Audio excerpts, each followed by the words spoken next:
Andy Ho again. I'm speaking on behalf of the Farm Bureau and the Ag in the Classroom program. This segment, we're going to talk about how seeds travel, how different plants grow, and not everything grows from seed. So I'd like to begin with the papaya, where you plant the papaya from seed and you end up with papaya trees and you end up with this. You also have avocado, where this would be started from a seed and it'll grow up into an avocado tree and you have avocados. The lilikoi inside will have seeds that you will plant and it'll come up into a vine. What kind of seed will come out of the taro? You almost very seldom see a seed from the taro. This one you would plant from the stalk. After you harvest the taro, this is a very small one, but the stalk would be about that long. And you would cut the stalk from the kohina, from the top of the corm, up to where the stalk kind of tapers off. And you would plant that. And what parts of the taro were important? Where did this plant come from? The Polynesians brought this plant because it was one of their staples, and they would make poi from the corn. What about the leaf? Would they throw this away? And the stem, kiloi, throw away? No. How many of you make lau lau? You would use the leaf from the taro, and you would wrap your fish, pork inside of here, and what would you close it up with? With the tea leaf, and then we'll put it into either the imu or the steamers and cook it. On the other plants, you have the sweet potato. How do you plant sweet potatoes?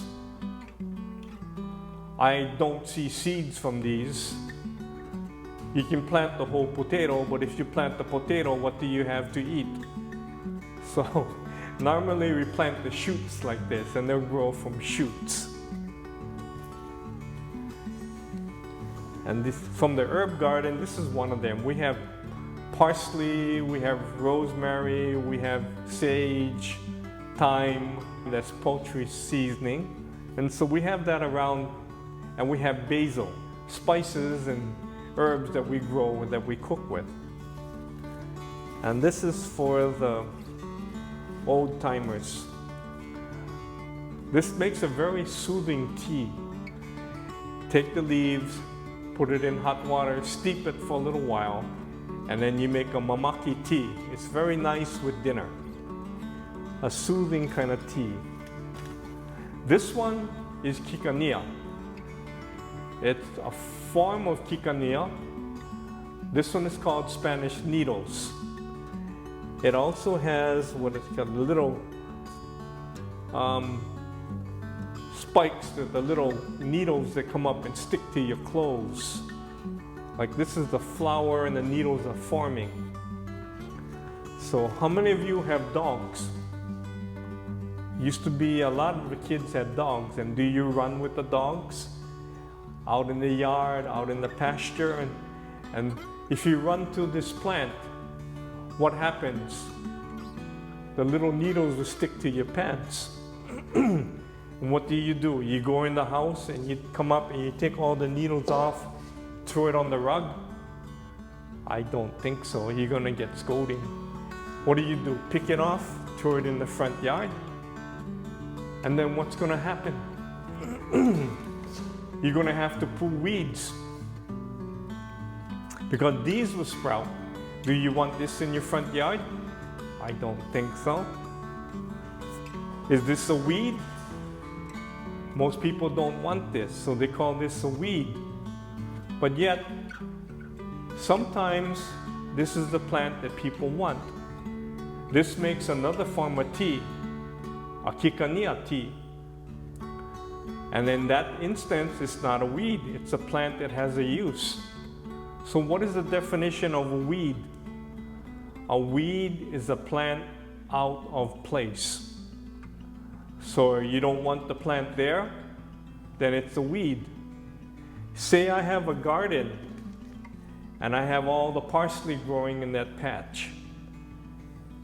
And then one little papaya seed comes up in there.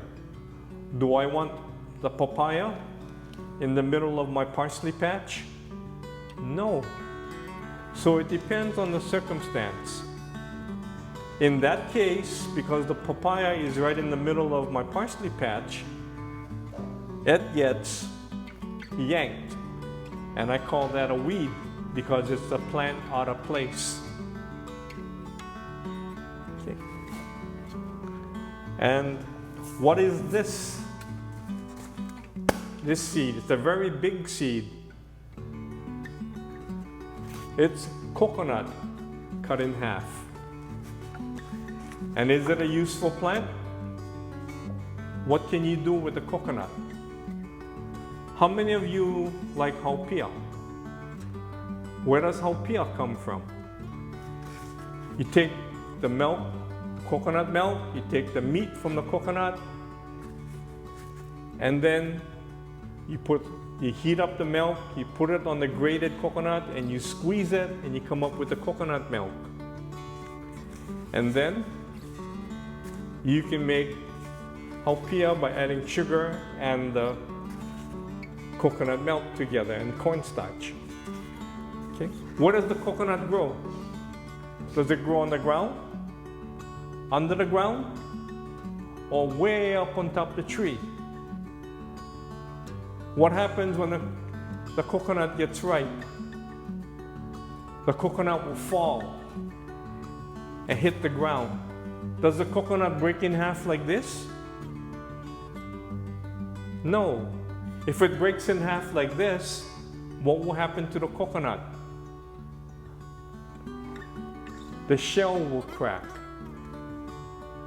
The water will come out, and the coconut will dry out and die. So what different parts do we have here? We have the husk that will keep and cushion the coconut when the coconut hits the ground. We have the shell that will hold the meat and the water inside to nourish the coconut to grow. And how does the coconut move? How many of you have dogs and go to the beach? When we were young, we used to go to the beach and I'd take coconuts and I'd throw it in the water. And I had big dogs, so the golden retrievers would go out there, swim, grab the coconut, bring it back up on the beach. I throw it again, and I throw it again until the dog gets tired and he puts the coconut down and won't pick it up again. But what happens when the waves come up? After I leave the coconut there, what happens? Sometimes the coconut would float out, go down the coast a little bit, and later on, you would see coconut trees come up, where the waves would take the coconut down. So does the coconut fly? Walk? No more legs, no more wings. Can he swim? But he can float. So this was a very important plant for the Hawaiians too. They would take the coconuts on the canoes like the hokulea, and they found out that you had to have bulwarks, chambers that would hold air and help balance the canoe in case the waves came on. The sailing canoe, the hokulea, when they had my friend's brother on it, Ere Aikau, they had a big wave come on and hit the canoe, and the canoe listed, it went down because the water went into the holds and the canoe could not be righted. They had too much weight back there. And so they had Ere Aikau volunteer to swim to shore, and they never saw him again. What they learned from that, and they had done their research, was that the canoe would have coconuts stored in the front, the ihu and the hope, and that would provide flotation for the canoe and keep the water out. Thereby the wave would hit and it wouldn't flood the back or the front, and it would help keep the canoe relatively level so they could handle the water. Also, what was the use of the coconut on the boat? They could drink the water, they could take the husk, use it and shred it, make a small fire to cook with. They could also take the fiber and make a rope out of that, roll it, and then twist it, and make the rope to tie the canoe together, to tie the hulls together, tie the yapos together, the outriggers. So this is a very useful seed, the coconut, to have on board. And this is the useful one too. This is the ulu, the breadfruit. From this, they had food from it. And it was one of their staples. This, the kalo, this was a staple to make their poi. So you had that, and then the sweet potato. From my family in Kaupo, I remember Auntie Mary Ka'awamo, where she would tell me that they would raise the uala and the dryland taro and make their poi. And to stretch the poi, they would take the ulu and mash this and mix it with the kalo poi and the ulu poi. And that would be their staple to eat. So these are very important. What would you bring if you were going on a canoe and voyaging, say from the Marquesans or Tahiti to Hawaii? Bring a TV? How many would bring a TV? How about the cell phone?